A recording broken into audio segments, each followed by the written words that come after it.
बंधुगण आपण मानकु कुकिंग तड़का को पुणी थे स्वागत जनाऊँ। आज मु आपण मानकु पोई राई करके देखी वीडियो टी प्रथम रु शेष पर्यंत देखिए। आसतु पोई राई करवा। पोई राई पई मुठी पोई किछि पोई काटिकी नहीं, गोटे टमाटर, गोटे बैगण, आउ गोटे दीटा आलू, 4-5टा पुआ सारू नहीं, ता पत्र मध्य किछि काटिकी रखी, आउ किछि बड़ी नहीं। तापरे मसला पई मुठी गोटे चामच जीरा, गोटे चामच सोरिष, 4टा सुखिला लंका, कारण एथरे मु लंका पाउडर पकेबनी से 4टा सुखिला लंका नहीं, किछि रसुण 6-7 पाखुड़ा, आउ 2टा पियाज। एगुड़ा को सबू टिके पानी दे भल भाबे मु ग्राइंडिंग कर देबी।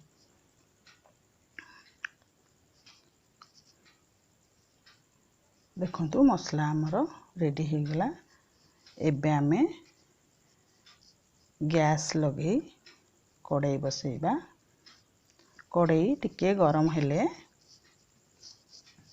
आमे सेथिरे किछि तेल दबा। तापरे तेल गरम हेले सेथिरे आमे काटिकी रखिथिबा सब पोई देइकरी ताकू भल भाबे टिके भाजीबा।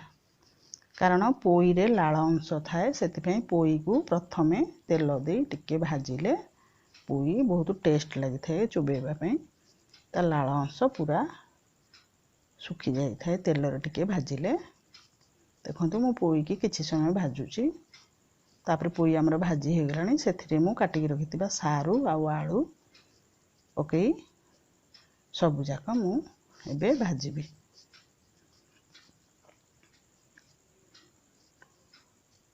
सब जाक परिबा एबे हमर भाजी होई गलानी। एबे मु सेथिरे बाटिकी रखिथिबा मसला पकोची। मसला पकई भलो करी ताकू टिके मु गोळई दउची। ये सोरिष मसला बेसी समय जाए याको मु कसीबी नहीं, कारण सोरिष मसला बेसी समय कसिले पिता लागे, सेथिमे मु अल्प समय आगो भाजी करी सेथिरे एबे मसला को बटा तिबा मसला जो ताटिया रे पानी दे देली। तापरे एबे मु आउ किछि पानी दे दउची, दे भलो भाबे गोळई सेथिरे मु 1/2 चामच हळदी गुंड, 1/2 चामच लूण, स्वाद हिसाब रे लूण दे ताकू सब जाक गोळई एबे मु गोटे थाली घोड़ई दउची। किछि समय परे देखिबा हमर तरकारी फुटिलानी। सेथिरे मु एबे काटिकी रखिथिबा बैगण को पकई, बैगण आउ टमाटर सब जाक परिबा एबे मु भल भाबे गोळई करी तापरे पुणी किछि समय पई ढांकुणी दे दउची। तापरे एपटरे आउ गोटे कड़ाई बसई काटिकी रखिथिबा पोई पत्र को किछि तेल दे पोई पत्र को मु एथरे टिके भाजी नेबी। कारण पोई पत्र को खाली सेमती पकेले तरकारी टेस्ट हुए नहीं, तेगुरी किछि अल्प तेल दे पोई पत्र को टिके भाजी नबा।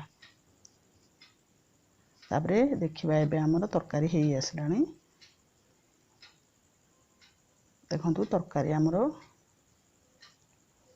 अधा होई आसलानी। तापरे सेथिरे भाजी की रखिथिबा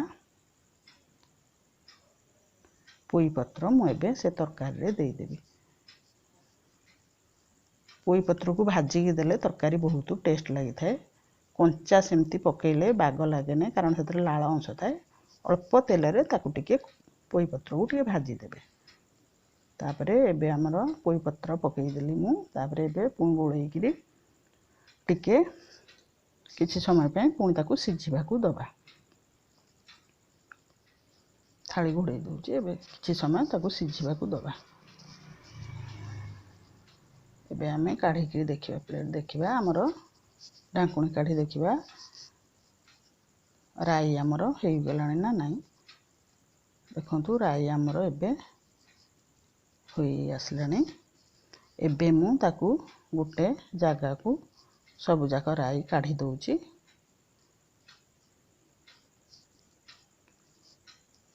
तापरे किछि पानी से कड़ई धोईकरी मध्य टिके देई दउची कारण हम एतरे सारू पकेचे से पूरा सुखिलिया हे जो सेते हम टिके ताकू नटपटिया रखिबा राईटा को तापरे सेई कड़ई रे मु किछि तेल देई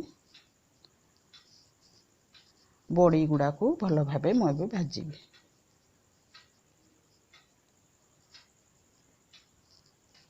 बड़ी की किछि समय हमें भाजीबा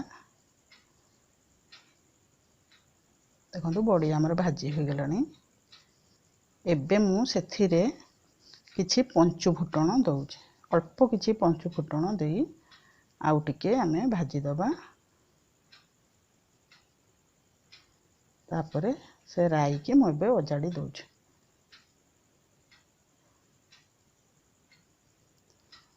मु बड़ी की पछरे भाजी करी छुंको मारी करी पंचु फुटण छुंको करी एबे पछरे मु बघारिली पोई राई की आपण चाहिले बड़ी की मध्य गुंड करी पकई परिबे किंतु मटे गोटा बड़ी नैचे देखंतु हमर सब जाक बड़ी संगे मिसई देकरी एबे परिबा को हमें टिके घुड़ई दबा तापरे देखिबा हमर राई देखंतु केते सुंदर भाबे हमर राई हे गलानी बहुत बढ़िया लगे खाइबा को कारण आदरे सारू पड़ी बैगण पड़ी बहुत नरम भी होए बैगण पकेले सारू आउ बहुत बढ़िया लगे खाइबा को एबे हमर पोई राई रेडी हो गला मु गोटे प्लेट को काढी दोछ आकू गरम भात बा पखाल भात संगे आपण खाइ परिबे देखन पोई राई हमर रेडी हो गला।